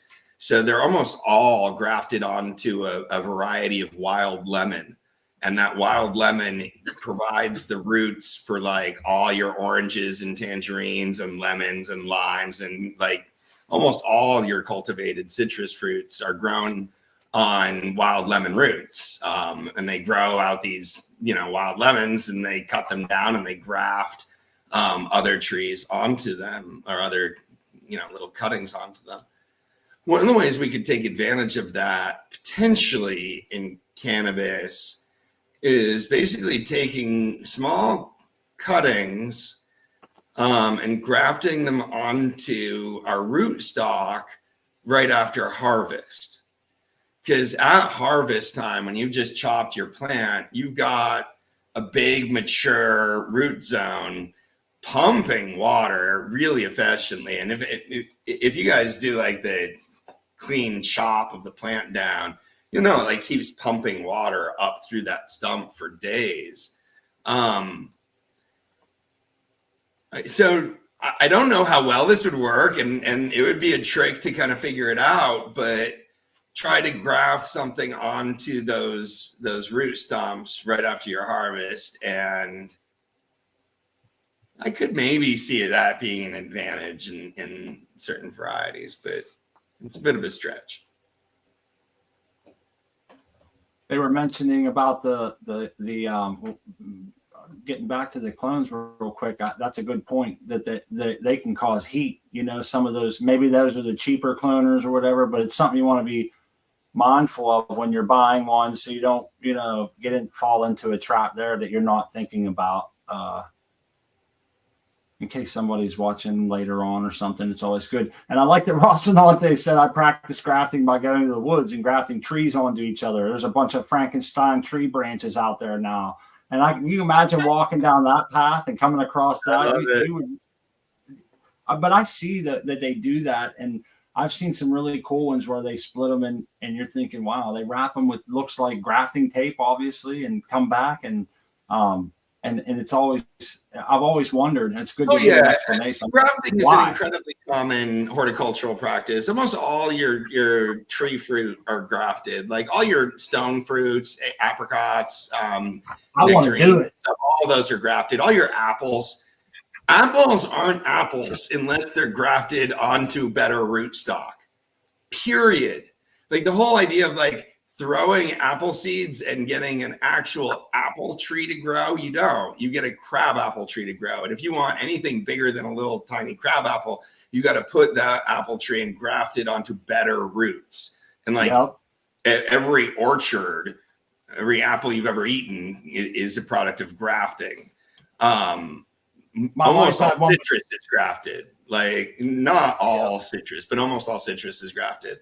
So it's incredibly common. And the advantage, like I said, some species have better roots than others. And so you can combine the kind of above ground features of one variety with the roots of another variety. And if you drive past an orchard, just look at the trees about a foot off the ground, there's the graft, and it'll be like one kind of tree, and then it suddenly shifts to another kind of tree. You can see it every single time. Grafting must be much more prevalent than I ever thought, because I read somewhere that there's so many varieties of apples that if you tried a different one every day, it would take you like 17 years to try them all, or maybe it was even 20 years or so. I can't remember. It was an astronomically high number, and I'm thinking, damn, that's a lot of apples. So if that's the best way that they grow, cannabis strains, maybe I'm not as familiar with apple genetics on that level, but yeah, where do you draw the lines between what are different varieties? Yeah, that's true. But it's pretty wild. My wife said she had a tree when they was younger that had 3 kinds of apples on one tree. So that's how, that goes down. And that's that's cool. I like that idea. It's common to graft citrus. So you can have 2 or 3 kinds of citrus growing on the same tree. You can have lemons and oranges, for example, on one tree. That's common. At least it is here in Southern California. We had someone visit this show that had some kind of citrus tree. They said it had been 7 years before it started giving fruit or something. It was a long time, and but it did have fruit.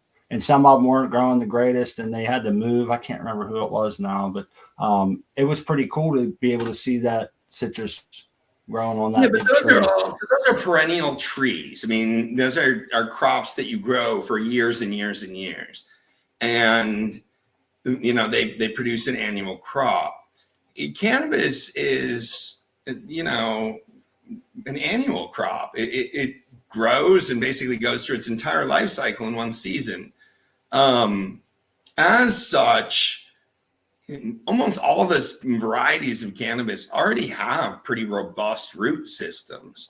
So it's just, there aren't, varieties of cannabis that are like such piddly roots that like we have to like graft them onto a stronger root plant so that, it can grow up big and strong enough. And that's what I'm saying. Like, just doing it sort of through different ages of growth, having a plant that was just harvested has a much bigger root zone than like a younger plant. So if you could graft part of that younger plant onto that older roots, it would be interesting. But I think that that's the only way that, in debating this for a while, that I could see any kind of reason to try grafting cannabis. It'll work. You can do it. Well, but why? Right. No, it's always something cool to think about, right? XY. Yeah. Oh, yeah. It's definitely cool. I was saying that the other day. I want to try to graft one cannabis tree to another, but why would you do it other than just to do it? Yeah. Well, there's some things that you just do. There's no logic. For shits and giggles. Video on YouTube. I think it's called Crazy Russian Grower. And he's got 5 strains on one plant, grafting. If you watch it. Right. Yeah. Here's something that went through my mind, Doc, whenever I heard about grafting, regardless of species of plant. So you come over, all right, you were saying in my mind, so if you did the scenario that you said, you can't cut the whole plant off of the old root stock, right? You would have to leave like one branch maybe and then graft to that. You couldn't like chop the whole entire plant, right? And then try to graft a piece earlier. Yeah, you're right. So you'd want to do the graft before the harvest. You'd want to get in there maybe 2 weeks before the harvest and set the graft so that that new plant started growing, into the roots basically.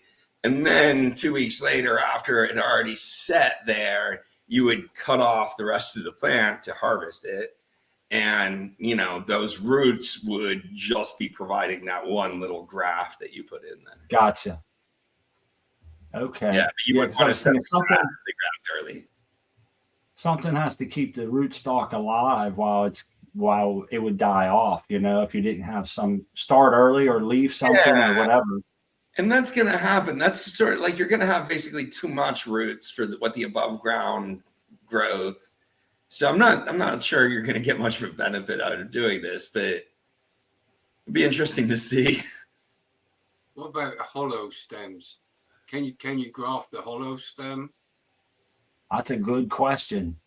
So the graft itself seats higher, sort of in the first layer of that, above the vascular system. So right above the xylem and the phloem, which themselves in dicots like cannabis basically form like a ring.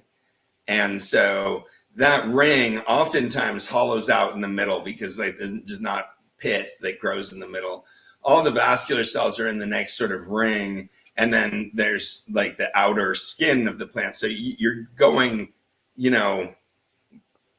outside of the vascular system. You're not into the hollow stem all the way. Okay. Huh.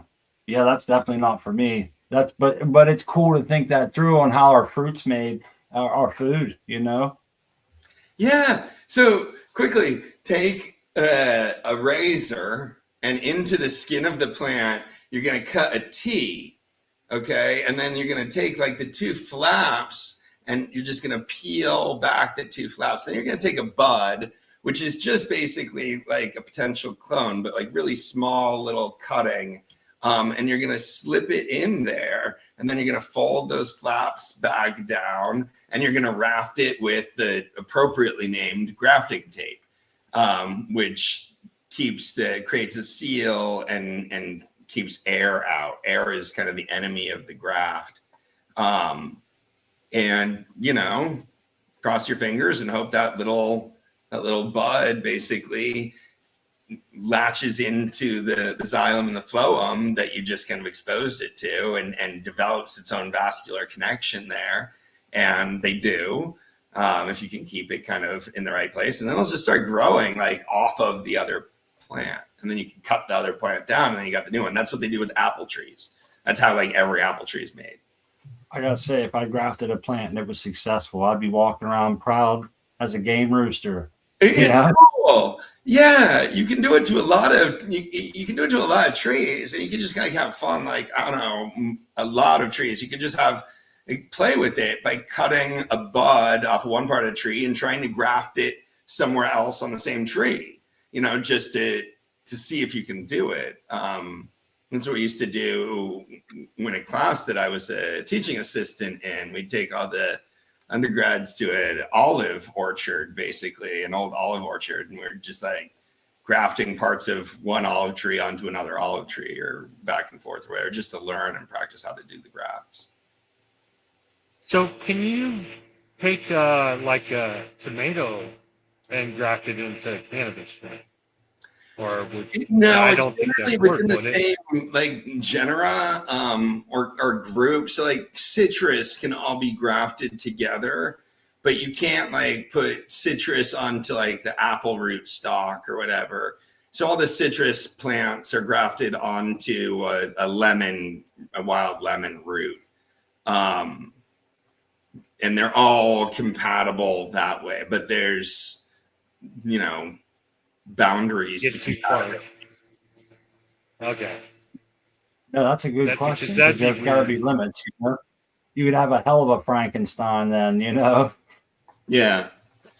But you can still have pretty good. I think the citrus plants that have 4 or 5 different varieties, especially when you have like lemons, limes, oranges, and grapefruits or whatever, all in one tree, which you can certainly do. And if you don't believe me, you're 3 seconds away from lots of Google images of these things.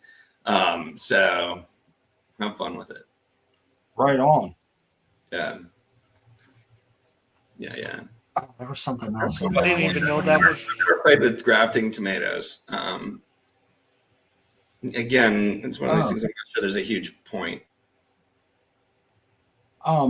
They brought up the about grafting grapes. I think it was Rocinante again brought up. So I remember you telling us about this a while back, was that most of the grapes that are now let me see if I get this right, in France aren't really from France. They had to get cuttings back from us because they got some kind of root rot that killed all their native grapes. So they had to like come over here and get them, or is it vice versa? But I thought something went through and wiped out all the grapes, and now there's no true what do I want to say, native grapes, if that's makes sense. Did I get that wrong? Well, the part of it that you got wrong, a lot of it sounds correct, but the part of it you got wrong, I didn't hear that from me. That's not one of my stories. I don't know, but it sounds correct. I think I've also heard that. Okay. I don't think that's the story that I've told you. I can't remember where I read that somehow there was like I think we got a bunch of cuts from the French to grow the grapes here in like the valleys. Actually, if I had to say, I would say I believe you're talking about the Chardonnay grape, but I'm not convinced. But I've heard the story too. Yeah, where like they lost all the cultivars, but and that's happened with a few other things too, where you give it off to somebody and like they still have it, so they can give it back to you. And that's one of the downfalls of being singular. So if you're taking, how do I want to explain that? If I'm taking 10 different kind of oranges and different citrus, and I'm putting them all in the exact same rootstock. If something comes through that wants to kill that rootstock, then it's going to wipe out my grapefruits, my oranges, and everything, right? So you're kind of like specializing it down. Hopefully you really understand that rootstock and its pest pressures and what it likes, because that's your butter and or that's your gravy or whatever you want to call it right there, you know? Yeah. No, that's a really astute point, Smart Poker. And it's what has led to every large scale famine that humanity has ever faced, crop failure. And crop failures happen primarily because we've gone to smaller and smaller bases of genetic diversity that we're depending on, right? We're like the Irish potato famine, where everybody was depending on literally one species of basically cloned potato, one variety of potato that was easily wiped out. Other, wheat failures and rice failures and stuff have led to, tens and hundreds of thousands of people dying. So all of that is because, we depended on a huge number of people depended on one very narrow crop that is very vulnerable that way. So yeah, absolutely. But to a certain extent, that's sort of like the story of agriculture. Vast majority of the calories that we consume come from just 4 cultivated plants: corn, wheat, soybeans, and rice. And the genetic diversity of those 4 species of crops that we grow is incredibly small. Like, we're growing the same species of corn, like, all throughout the same latitudes, basically, with remarkably little genetic diversity. Rice, soybeans, all of those have been bred for maximum production, and then the diversity has basically been squeezed out as all farmers have switched to these few varieties that produce the most. So yeah. those are big concerns, and that's sort of a perennial concern in crop science. It would create a reason to lean on people, Doc. Right? I'm sorry, it would create a reason to lean on. So if, man, as much as we don't like genetically modified shit, you see that there's a large population to feed. You have to kind of get a crop that is stable in a large scale situation against a lot of different pests and things. So I guess that's one reason, Yeah, no, absolutely. Genetic modification provides a new tool to help protect some crops. The one that's going through that right now is, and I've talked about this in the Cheap Home Grow Show quite a few times, the Cavendish banana. What we've known our whole lives as a banana is one variety of banana called the Cavendish, which is remarkable in its ability to be shipped thousands of miles in slow moving boats and still arrive to, US supermarkets and be like fresh to eat. Most bananas can't sort of survive that journey like that. And it's being wiped out by a fungus. So one of the only ways we could save the Cavendish variety is through genetic modification. And that's one thing that the big debates over right now. So if you're interested in that, just Google Cavendish banana, GMO or whatever. Is that the banana that doesn't grow naturally? We have to cross it or something? Or am I getting something mixed up again? Well, it's been basically the true Cavendish variety doesn't have seeds. So it's just been selected that way. So yeah, they're all clonally propagated. So all Cavendish bananas grown everywhere in the world, a lot of them in Latin America and in Asia, are the same clone only variety, basically, right? They're genetically identical to each other. They're not grown from seed. So yeah, that is true. And there's new bananas. If you're really astute and you go to the grocery store these days, depending on the part of the country that you're in, we're being sort of experiment marketed on to see if American consumers will tolerate new varieties of bananas. So there's 2 varieties that they're basically testing now in lieu of the Cavendish. One of them has like a ridge down that looks more like a plantain. If you know what a plantain is, it's got sort of like a ridge. It's not sort of like the more uniform structure of the Cavendish. The other one is kind of more uniform, and it's a thinner skin, and it's a little bit kind of, it doesn't come to the sharp points that the Cavendish does. It comes to kind of like a stubbier point. That's the way you can kind of recognize it in the store. So you'll see like classic banana, and then you'll see these 2 other, they kind of look pretty similar, and they're just, everybody's calling them just like bananas. See if anybody notices the difference. I bought a plantain. Just, I wanted to see if it tasted like a banana, and it doesn't.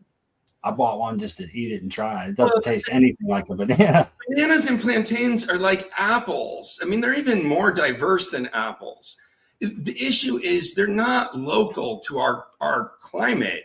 They're tropical. So we only get one variety of them into the United States, like the Cavendish, the one that can survive that trip on the boat. All the rest of them, you got to go to Latin America or Hawaii or, Southeast Asia or whatever, and sample the local bananas. I mean, there's the whole wide world of delicious, amazing bananas out there that can't survive transport. So they're local. Yeah, you got to go there and eat them.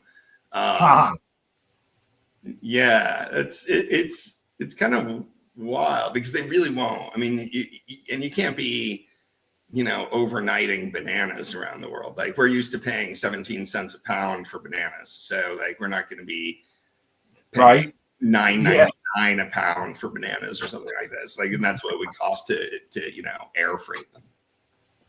We get into some interesting stuff when we talk about different. Sorry, they always go down these like crazy rabbit holes about like bananas and corn and stuff. But hopefully, we're all farmers here, right? This is interesting stuff. No, yeah, I enjoy the cloning, the air layering, all that talk is good, and it makes for great, interesting conversation. And a lot of times, it's nice to get away from cannabis and talk about the food we eat and how we grow it at our house and how we get it and how it's created for us and different things. So I enjoy that. But we are down to the end of the show. I don't want to step on the Uncle Rick's Let's Be Buds show that comes on at 9. We had 2 guests that dropped off earlier. And I wanted to say cheers to Artman and Ice and I for stopping by. I hope I'm not forgetting anybody else that stopped in. I can't remember now. I'm having a brain fart. But anyhow, I did want to give Doc a chance. Hopefully he'll take the chance to maybe shout out the NYGC for us and everything that we have coming up. And if you want to go first, Doc, we'll hand the mic over. Sure. Yes. I'm sorry I chased everybody else away. I come on. It was such a joy to be on the Humpdazed show with you, Smot. Be sure to tell Crispy that we missed her tonight, and she's always fun to have around. Pleasure joining you as well, XYZ. Good to see you here. I hope everybody comes and grows with us in the New Year's Grow Challenge. Of course, it starts New Year's Day. We'll be like live on the air New Year's Eve, dropping seeds when the ball drops in Times Square. You can drop your seeds anytime on New Year's Day. But it's just gonna be a lot of fun. We're gonna have different things like the Clone Challenge. We're doing the seed giveaway on Sunday. So you sign up now, you get in the seed giveaway. It's cocoforcannabis.com/challenge. I'm Dr. MJ Coco, and I really enjoy being here. Thank you, Smot. Appreciate it, buddy. Thanks again. XYZ, always fun to have you on, talking about your automation getting cleaned up. I'm looking forward to following along with that grow, and I know it'll be successful, man. You want to tell everybody where they can find you? They can follow along as well? Yeah, I'll be on Cocoa for Cannabis. I'm in the forum. I'll be in the chats, and I'm looking forward to trying to air clone a plane. That's going to be interesting. Right on. You'll see what happens. I'll post it, and you can check it out and watch it go down. XY air layering. That's right. I can't wait to watch it, man. And I am Smart saying goodbye for me and Crispy, and we hope to see you Sunday. Grower love, everyone. Grower love.